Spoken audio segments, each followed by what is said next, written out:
الحمد لله رب العالمين والصلاة والسلام على النبي الكريم وعلى آله وأصحابه وأزواجه وذرياته وأهل بيته أجمعين.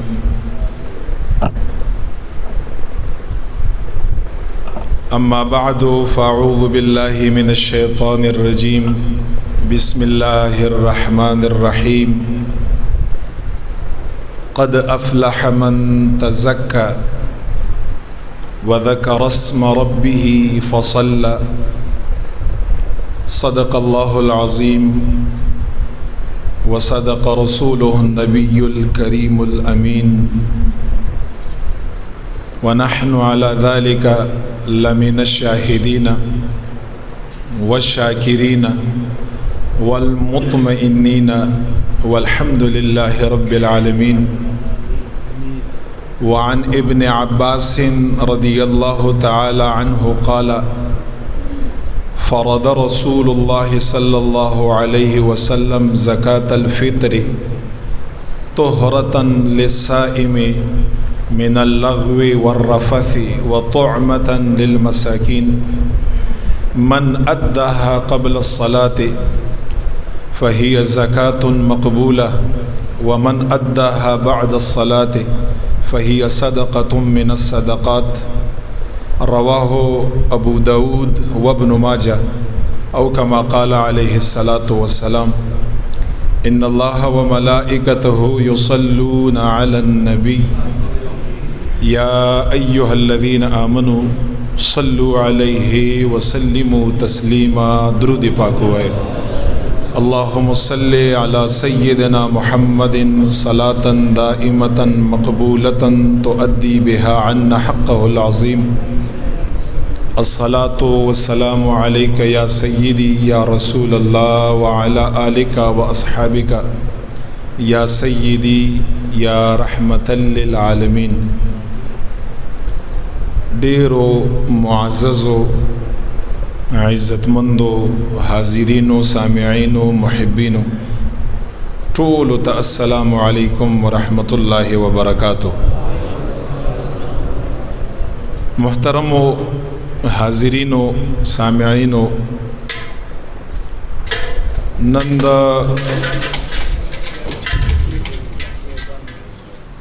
د جمعه مبارکه په دغه عظیم ورځ باندې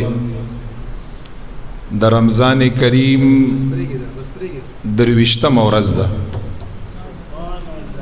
23 رمضان کریم دی. 2 طاق شپې د 21 او د 23 په خیر او په عافیت باندې تیر شو. الہ العالمین د مونږ او تاسو له په دغه باقی ورځو کې د خپل اطاعت او عبادتو د قیام، د درود پاک، د ذکر او اذکار، د قرآن کریم تلاوت، د خیرات و صدقات توفیق رکھ. محترم حاضرینو، نن په یو ډیر اهم موضوع باندې ارتا بیان کوما، او هغه موضوع دا صدقه فطر. په دې باندې غالبا دا سره تخکاری چې مخکې مونږ داسې بیان چرتا نه دی کړی چې مکمل جمعه مونږ صدقه فطر ته ویستلی. سر نه وخلا تر اخر پورې مکمل فضائل دي. صدقه فطر ابتدا دا په دین اسلام کې څه حکم دی، صدقه فطر ولی مشروع جائز شوار اوتا څه حکمت ته پکې، څوک به اخلی چاله به ورکی، مقدار یې څه شی دی، نبی علیہ السلام په زمانه کې څه طریقه وا. ټوله موضوع باندې ارته خبر کړم. صدقه فطر چې څومره ده با حواله، او دا په دینیت باندې چې تقریبا په صدقه فطر کې څه مشکل ارته پاتې نشي. صاحبانو دا یاد لرئ، ټولو نه اول په قرآن کریم کې په سورت اعلی کې یو آیات دی، او هغه آیات کریمه قد افلح من تزکا وذکر اسم ربه فصلى. دغه آیات لاندې علامہ سید نعیم الدین مراد آبادی رحمت الله تعالی علیہ تفسیر دی خزائن العرفان په نوم باندې، او یو تفسیر دی علامہ ابن کثیر تفسیر ابن کثیر په نوم باندې.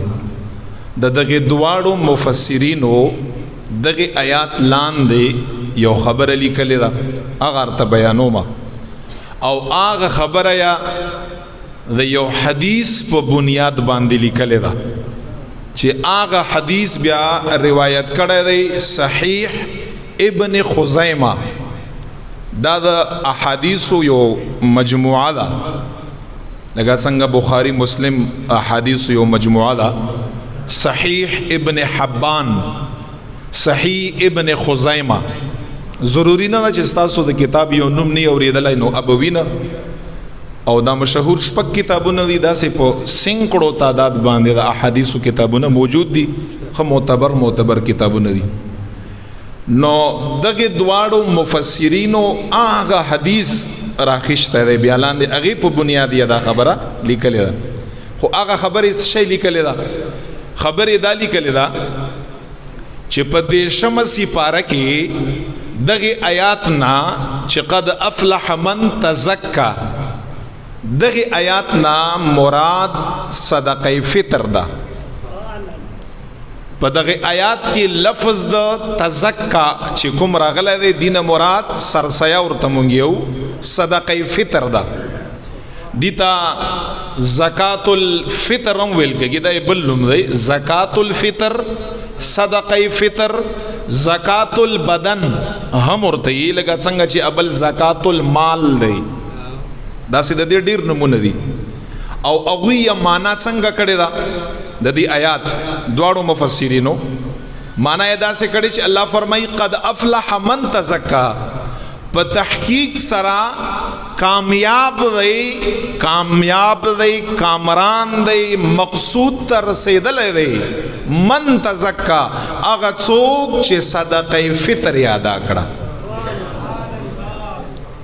وذکر اسم ربه فصلى، او کامیاب دی هغه انسان چې اخترین عیدین لکلزی او پلیار کی تکبیرات وائی اللہ اکبر لا الہ الا اللہ واللہ اکبر وللہ الحمد.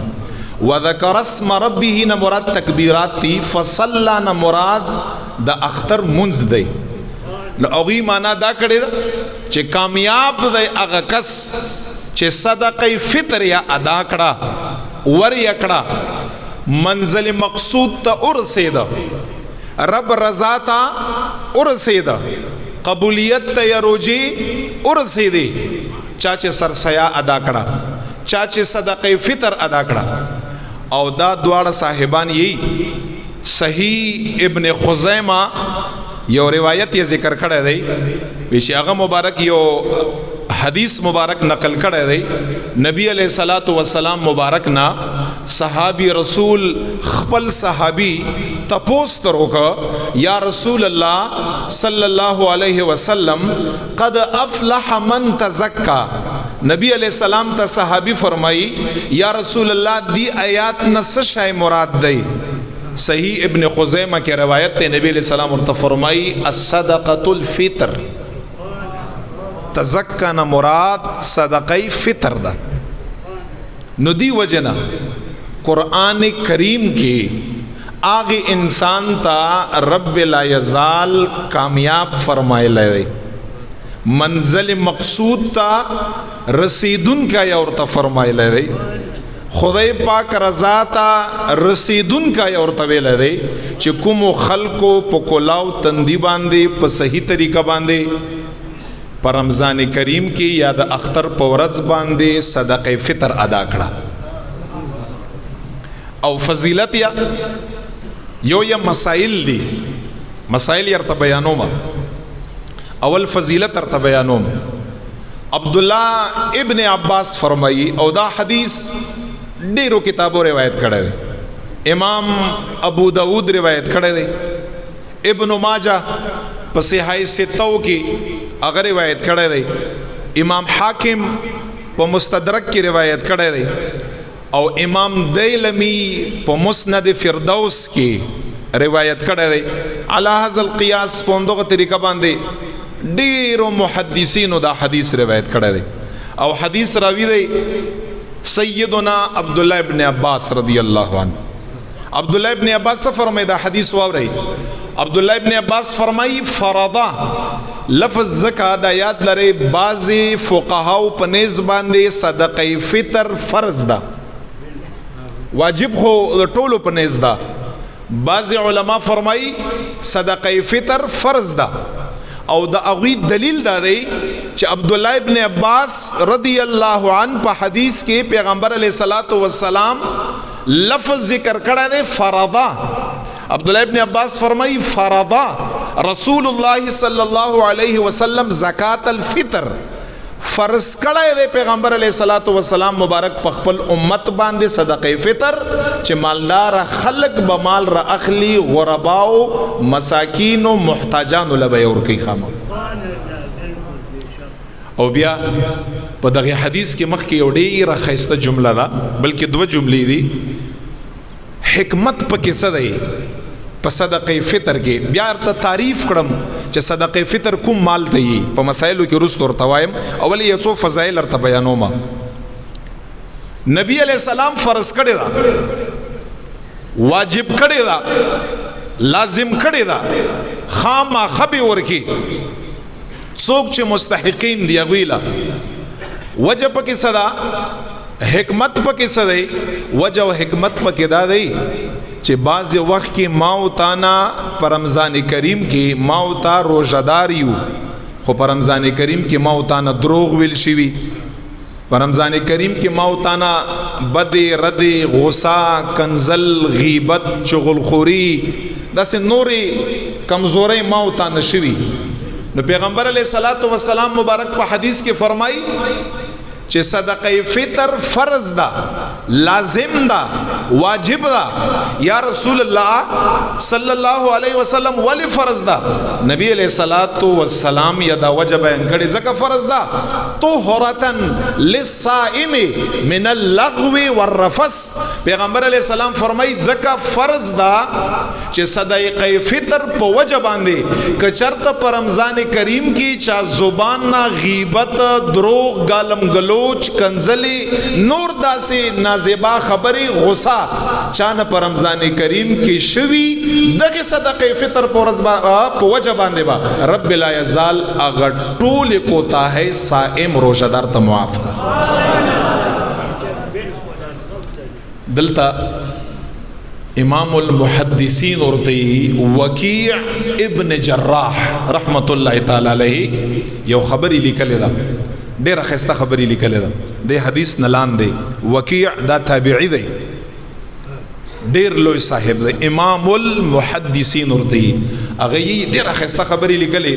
هغه یې وی چې رمضان کریم روزو دپاره صدقه فطر داسې ده لگا پمونس کی چې انسان نہ کوتاہی اوشی او پا آخر کی انسان سجد سہوا ہوگا. پا سجد سہوا باندی پا فرضو کی تاخیر انسان نہ راشی یا انسان نہ واجب پاتی شی سہون خطاً ماو پتا باندی پا شریعت کی سجد سہو دا پا آخر کی پست تشہدنا چه ماو تا سجد سہو اکڑو آغا کوتاہی دمانزا چی یا پا فرضو کی راغلی دا پا تاخیر سرا یا پا واجبو کی راغلی دا نو ماوستا آغا کوتاہی پا سجدہ صاحب باندی پورشی. نو امام المحدثین وکیع بن جراح فرمائی ویچے صدقہ فطرم رمضان کریم دا پارا پا مثل دا سجدہ صاحب دا چی کمی کوتاہی کمی کمزوری کمی کنزلی یا دروغ یا غیبت یا چغلخوری یا غصہ یا بحث مباحثہ یا داسې نازیبا خبرې ما ته نشوي دي او ما ته صدقه فطر ادا کړه. نبی علیہ السلام فرمایي طهرتن للصائم، صدقه فطر پاکواله دی روزدار د پاره، من اللغو والرفث، د چټي خبرونه، د کنزلونه، د بد ردونه چې په رمضان کریم کې کړي او صدقه فطر یو کړه، رب لا یزال یا روزه د دغه هرې خبرې نه پاکي کړي. څومره لوی عظمت ته پکې. او دویم نمبر محبوب کریم آقا علیہ السلام فرمائی وطعمتن للمساکین. نبی علیہ السلام فرمائی دویم حکمت په صدقه فطر کې دا دی چې دا غریبانانم ما او تا سره په اختر خوشالو کې شامل شي. نبی علیہ السلام غربا دي، ضروری خو نه ده چې انسان تا ته په خوله باندې ووایي چې زه بعضې ډېر حیاناک خلک شته، عزتدار خلک شته، هغه تا ته ویلی نه شي یا په ظاهره باندې هغه تا ته یو قسم ښکاري. دی وجنا نبی علیہ السلام فرمائی وطعمتن للمساکین، په صدقه فطر کې طعام خوراک خوشحالی دا غرباو دا پارا، مساکینو دا پارا، محتاجانو دا پارا چې تاسو صدقه فطر ادا کړئ، رب لا یزال بدا قبول کا او غربا به تاسو سره د اختر په خوشحالو کې شامل شي.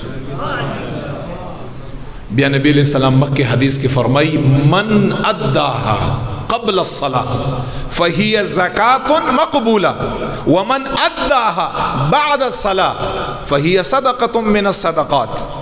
ډیره ښایسته خبره نبی علیہ السلام فرمایلی. نبی علیہ السلام فرمای چا د اختر منځ نه مخکې ادا کړه، اختر من اداها قبل الصلاة، چا چې ادا کړه صدقه فطر د اختر د منځ نه مخکې په رمضان کریم کې یو ورځ نیم مخکې، نبی علیہ السلام فرمایي فهي زکات مقبوله، دا صدقه فطر هم ده او دا رب العزال په در کې قبول هم ده.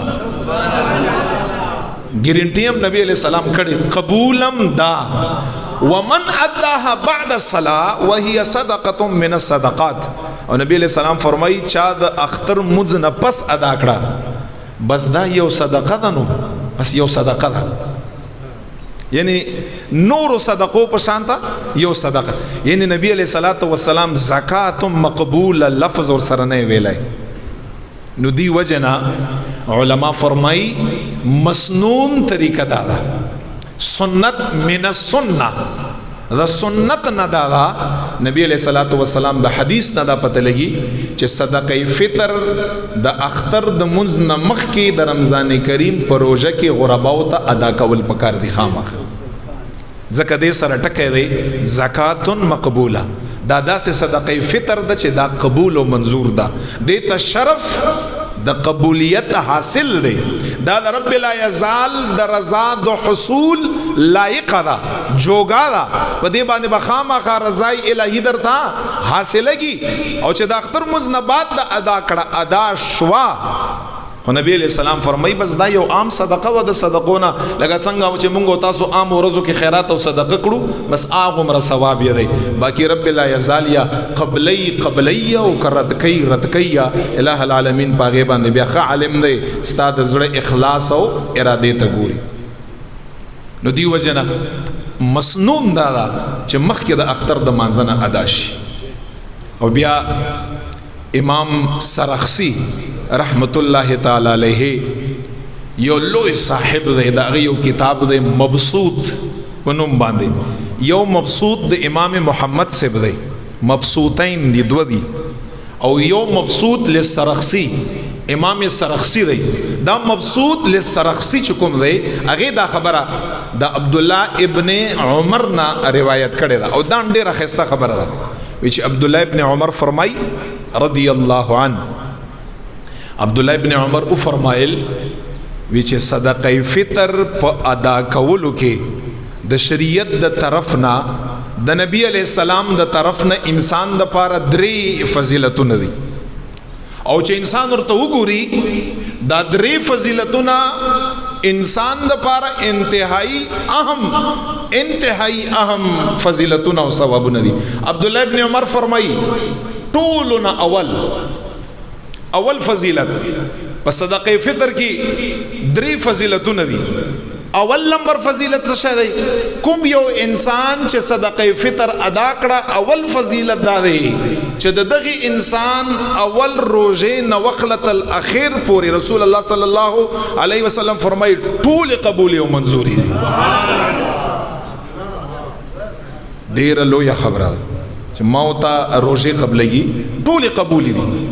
دویم نمبر فضیلت په صدقه فطر کې عبد الله ابن عمر فرمایي، امام سرخسی په مبسوط کې دا خبره ذکر کړې ده چې دویم نمبر سکرات الموت، سکرات ویل کېږي سختي ہوتا د مرګ یو تکلیفي د زنکدن یو حالتي په انسان باندې. دا انسان با چې کوم یو انسان په فراخ دلای باندې صدقه فطر ادا کړه، عبد الله ابن عمر فرمای دا انسان با د مرګ په اخر کې سکرات الموت نه په حفاظت کی، مرګ سختی به پنی، د مرګ تکلیف به پنی. او دریم نمبر د مبارک فرمای چې کوم یو انسان دریم نمبر فضیلت یاد دی چې کوم یو انسان صدقه فطر د اختر د منځنه مخکې ادا کړه، عبد الله ابن عمر فرمای دا انسان د عذاب قبر نه محفوظ دی. نو دا خودري ډېر اهم خبرې چې انسان د روزو د مقبولیت ګارنټي ده. انسان سکرات الموت نه حفاظت دی او انسان عذاب قبر نه په حفاظت کې دی. نو زیا مچ دینه لوی خبره بلکومه کې دی شي. او یو تابعی دی د هغه زمانه اهل مدینه د مدینه منوره، صدقې خو ډېرې صدقې دي خو صدقه فطر بیا صدقه فطر ده. ابو خلده تبع تابعی دی، هغه فرمایي چې زما ملاقات شو تابعی سره او د هغه تابعینم دی ابو العالیه، مشهور تابعی دی. چې په سباله اختر رضوا ابو خلده فرمای رحمت الله تعالی علیه، چې ابو العالیه رحمت الله تعالی علیه ما ته فرمایل چې سبا چې عیدګاه لزی نو ما سره میلاو شه. نه مبارک فرمای ته تابعی چې زلاړو ما ابو خلده فرمای رحمت الله تعالی علیه او سبا د اختر په ورځ باندې د عیدګاه نه مخکې ابو العالیه سره میلاو شو. چې ما نه درې تاسو نو وکړم. اول نمبر یې راته وی چې غسل نکړه دی، چې ما ورته چې او غسل مکړه دی. هغه نه پس راته و فرمایل صفا کپڑے دا اچولی دی، ما ورته چې او اچولی به. دریم نمبر تاسو را نو که صدقه فطر دا ادا کړی دا، چې ما ورته چې او صدقه فطر ما ادا کړی دا. ویش ابو العالیه راته فرمایل چې بس عمدغه خبره د پاره مرا غوښته وي ځکه چې ما ته پته ده چې د اهل د خلقو د مدینه منوره په نيز باندې چې او رسول کریم آقا علیہ السلام نه اوریدلی دي په صدقاتو کې د صدقه فطر نه بهتر صدقه د اهل مدینه په نيز باندې بل یوم نشته، یوم نشته دومره بهترین. او دا نن سبا خلکو یو عجیبه یو سوچ یو کنسپٹ غوندې دا وی جوړ دی چې دلته مونږ باندې کله زکات ورکو، کله صدقه فطر ورکو. دا یاد لرئ دا شریعت دی، دا دین دی، دا احکام دی. په دې باندې چې انسان ته مالن مالی بدنی دنیوي اخروی کوم فواید میلاوږي، کوم ثمرات میلاوږي. ما تاسو ته مخکې دا خبره وکړه چې عبد الله ابن مسعود فرمایي چې د نبی علی السلام امت ته پته ولګی دا چې په رمضان کریم باندې په روزو باندې انسان ته په آخرت کې څومره ثواب میلاوږي. هغه نه خبر شو، تمنا به وکا نبی علی السلام امت چې په موږ باندې ټول کال د رمضان کریم په شان ته د روزو فرض وای. دومره فضیلت داسې کتاسو د دین اسلام یو حکم هغه په صحیح طریقه باندې کړل د هغه ثواب نه خبر شي او یا د هغه یو جلک والله تاسو په آخرت کې وګورئ. انسان بدا تمنا وکا چې دغه یو جلک په وجه باندې کرب بلا یزال مان ټول مال اخیستا وي، هغه ټول مال زما د طرف نه کمو، دومره ثواب یې. او دا احکامات دي د الٰه العالمین د طرف نه. او بیا دا حدیث سره تیام اخیرنۍ بیا چند مسائل ورته بیانوم، وخت کم دی. دا حدیث مبارک واورئ. دا یو حدیث دی د یو کتاب دی د احادیثو، نوم یې دی کنز العمال فی سنن الاقوال والافعال. دا یې پوره نوم دی کنز العمال. او دا چې کوم دی امام علی بن حسام الدین الهندی المتوفا 975 هجری دلی کله دی. دا احادیث یو مجموعه ده. او یو کتاب دی الترغیب والترهیب، حافظ امام منذری رحمت الله تعالی علیہ اغلی کله دی. دغه دواړو کتابونو کې دا حدیث دی. راوی دی سیدنا جریر رضی الله عنه. دا حدیث مبارکم واورئ د صدقه فطر متعلق. نورم ډېر زیاتې خبرې دي، کوشش کوم چې دا ټوله موضوع زه به دغه وخت کې را بنده کړم. جریر رضی الله تعالی عنہ فرمایي صوم شهر رمضان معلق بین السماء والارض ولا يرفع الا بزکات الفطر.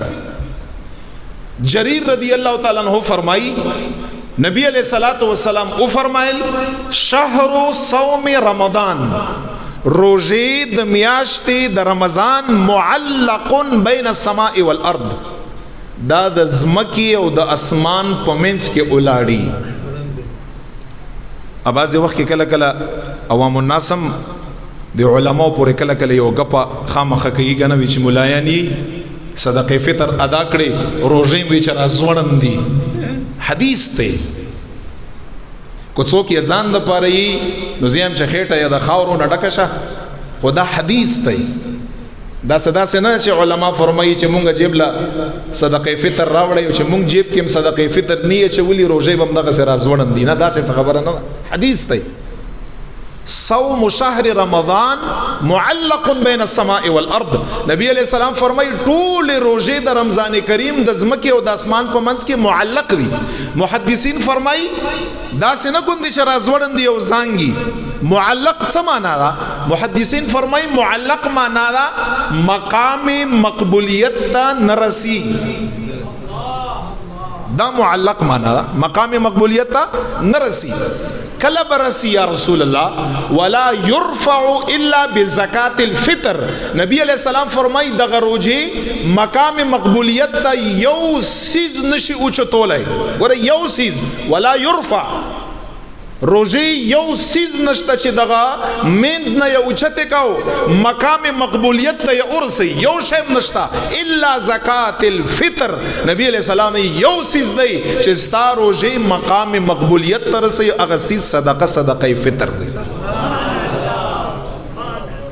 دومره کوالټي، دومره پاور، دومره زما استاد لپاره پکې نیکبختی خوشحالي چې زما استا په یو سیس کې دومره پاور نشته چې مقام مقبولیت ته ورسي. زما استا دیش روزه یا یو کم دیش روزه الا بزکات الفطر.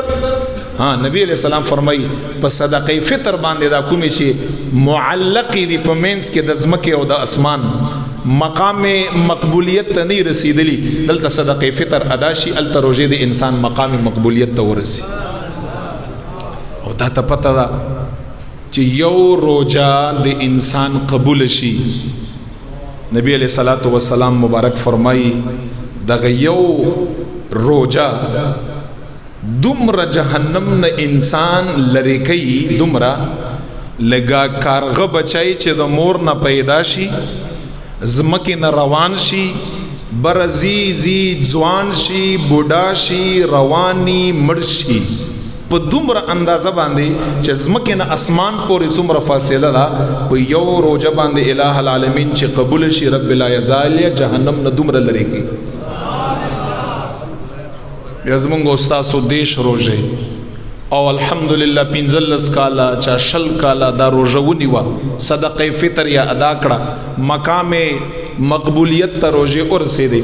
یقیني خبره ده چې زمونږ استاسو لپاره یو لویه ذخیره ده د دنیا او د آخرت او د قبر او د حشر په فراخ دلای باندې. زه خدای ما چې چا وسی د خپل د سرسیا د پیسو نه زیاتې ورکړي، لس زیاتې ورکړي روپۍ، سل زیاتې ورکړئ. خو رب لا یزال ته دا ثابت کړئ چې زمونږ ستا په حکم چې صدقې فطر ده په هغې خفه نه، په هغې باندې خوشحال یو. داسې سخته خبره نه ده. 2000 3000 10,000 15,000 شپږ زمونږ ستاسو بچي او دا زمونږ ستاسو مشران کشران په کال کې لکونه روپۍ خرابې کړه او لکونه روپۍ اخري او مونږ یې بیا وګټو او بیا رانه ولګي او بیا یې وګټو. هېڅ هم څه ونه وي چې دا لکونه روپۍ چېرته لاړې او دا چا وخوړې او څوک یې په ځان باندې خوري او څوک یې په بچو باندې خوري. دا لږې غوندې روپۍ خیر دی خلک په غرباو او مساکینو محتاجانو باندې وخوري او دا داسې روپۍ هم نه دي. هغه روپۍ خو ته وخوړې لاړې، خو دا روپۍ ستا په قبر حشر آخرت کې ستا ذخیره ده او تر دې پورې چې روژې ده قبول شي همدغه روژه به ستا شفاعت کا او جنت ته به بیا داخلې انشاءالله. اوس راځم لږ مسایلو په طرف باندې یو 10 منټه کې دا زده کړئ. صدقې فطر دا کوم مال ته ویل کېږي؟ دا یاد لرئ مونږ او تاسو باندې یو میاش خوراک سکاک بندي، حلال شیان را باندې بندي، طلوع د فجر صادق نه وخلا تر غروب پورې. ولی په دین اسلام کې دا صدقې فطر لازم شوا؟ 2 وجونه او په حدیث کې راغلي 2 وجونه. اول نمبر صدقې فطر چاته یي؟ صدقې فطر هغه مال ته یي چې په رمضان کریم کې زما او تاسو په فراخ دلی باندې د الله د رضا د پاره غرباو له ورکو دی لپاره چې رب لا یزال د یوې میاشتې نه پس بیرته ما او تا ته خوراک سکاک حلال کړ. دا هغې شکرانه ده چې بیرته راته خوراک او سکاک دا راته حلال شو.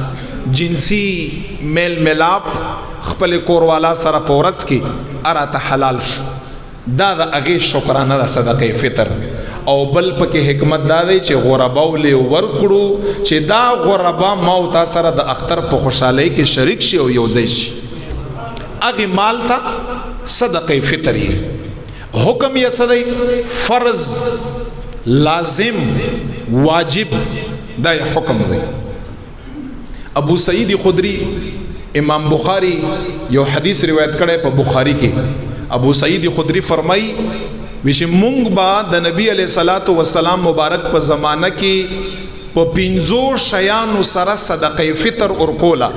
5 شیانو سره ابو سعید خدری فرمائی یا بم غنمو په حساب باندې ورکولا، یا بم د اوربشو په حساب باندې ورکولا، یا بم د اوچا میوه کشمش د هغې په حساب باندې ورکولا، یا 4م نمبر د کجورو په حساب باندې به ورکولا، 5م نمبر د پنیر په حساب باندې به ورکولا.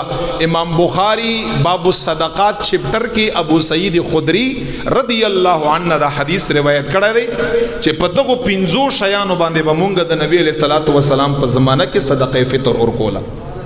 وسم عمدہ طریقه ده خودم را قدر کار دے د یاد لري.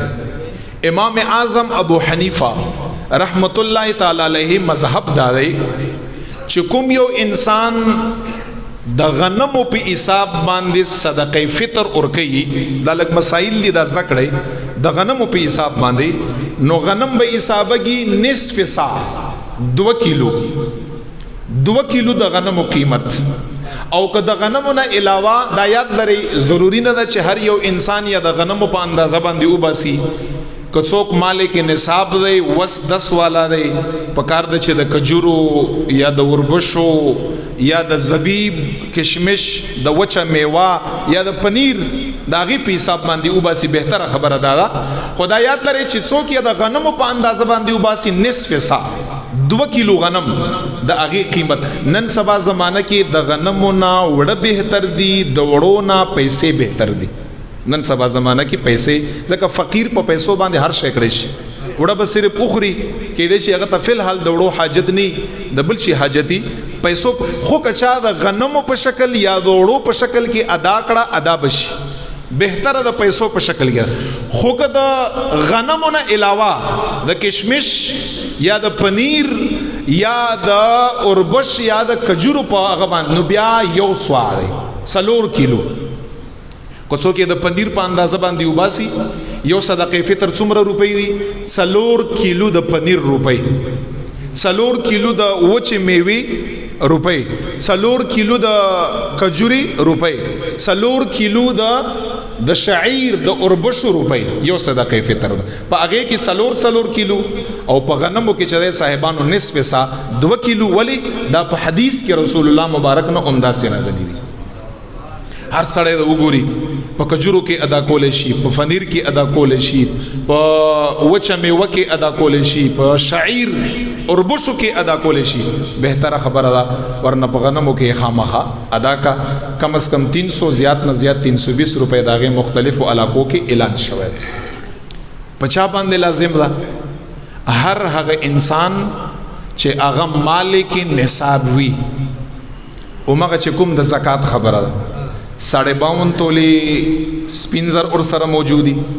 7.5 تولې سره زر اور سره موجودي یا 52 تولې د سپینو زرو قیمت یا د 52 تولې د سپینو زرو قیمت مالی تجارت هغه سره موجودي په دغه انسان باندې صدقه فطر اور کول د خپل ځان او د نابالغ بچو لازم ده دا یاد لرئ کال تیرې د پکې شرط نه دی لکه څنګه چې په زکات باندې به کال تیرېږي نه په صدقه فطر مال لپاره کال تیرې د شرط نه دی بچا سره چې 52 تولې سپین زر یا هغه قیمت یا مال تجارت یا 19 تولې سره زری په هغه باندې صدقه فطر اور کول د خپل ځان د نابالغ بچو فرض لازم واجب دی اور کوي بیان پاتې شو صاحبانو چاله به اور کوي څوک چې د زکات مصارف وي فقرا مساکین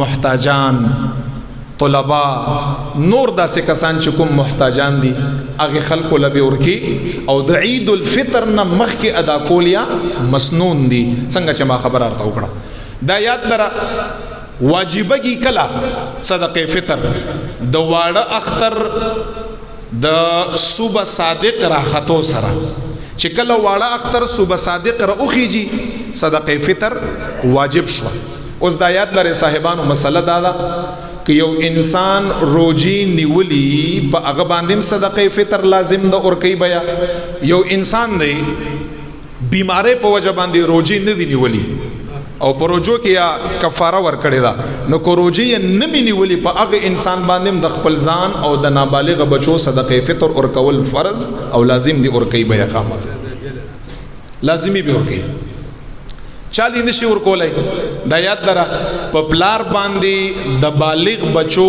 صدقه فطر واجب نه ده په یا په زوی باندې د پلار او د مور صدقه فطر اور کول واجب نه ده په انسان باندې د خويندو رونو صدقه فطر اور کول واجب نه ده که یو انسان یې ور کوي ور دی کا خو هغه د خامخه خبر کا چې ستا طرف نه ما صدقه فطر سکړه ادا میکړه نور واجب نه ده په انسان باندې د خپل ځان د نابالغ بچو که په بچو کې یا یو معصوم مجنون وي لیونی اگر که هغه بالغ وي نو په دغه صاحب باندې بیا د مجنون بالغ بچیم سرسیا واجب د اور کوي بیا خامخه نور نابالغ بچو صدقه فطر په د باندې لازم ده د پلار او مور په د نه لازم د نیاو نیکه په د نه لازم د ترو ماماګانو په د نه لازم د بالغ رونو خويندو په د نه لازم او په پلار باندې د بالغ بچو نه لازم په خاون باندې د خزي هغه نه لازم په خزه باندې د خاون دغه نه لازم بیا بچو خبره ده